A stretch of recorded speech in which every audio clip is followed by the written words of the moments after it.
আমাদের এমনি সবটা গ্রামের টার্গেট হলো 3 লক্ষ হতে 3.5 লক্ষ পিস। আমার মনে হয় কোরবানির দিন রাত্রে অলরেডি 2 লক্ষ পিসের মতন আমাদের মহানগরে আমাদের ঢুকে গেছে। আর বাদ বাকিগুলো সামরাগুলো উপজেলা পর্যায়ে আছে।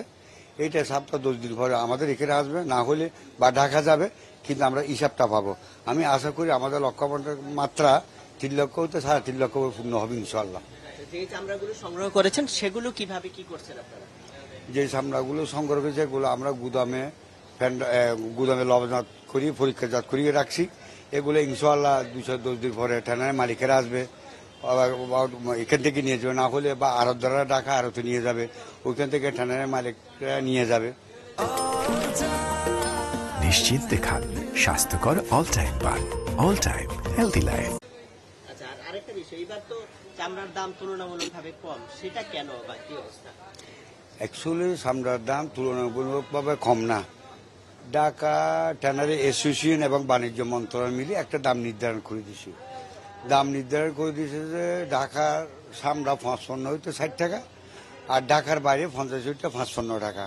কিন্তু আবার ওই বাংলাদেশ ফিনিশ লেদার অ্যাসোসিয়েশনের সভাপতি মাহিন সাহেব বলছে যে ঢাকার বাইরে 1000 টাকা, ওই ঢাকার 1200 টাকা সর্বনিম্ন।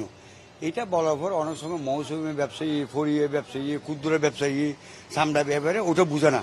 ওটা তো নবজাত চামড়ার কথা বলছে, কিন্তু ওরা বলছে যে ট্যানারি এসে বাণিজ্য মন্ত্রণালয় থেকে ডিক্লেয়ার করে দিছে 1000 টাকা, আপনারা কেন এত কম দামে বলতেছেন?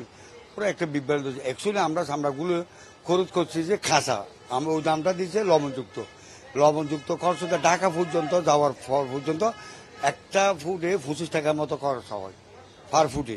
তাহলে যে 20 ফুটে মানে 500 টাকার মতো করে ঢাকা যাওয়া পর্যন্ত বাদ পর্যন্ত।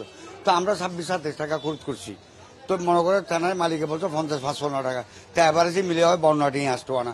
তো আমরা তো মনে করো 26 টাকা 27 টাকা করে দিয়ে করছি, 24টা 25টা তো খরচাও আছে। তো আমাদের 20-30 টাকা লাভ থাকতে হবে না ভাই?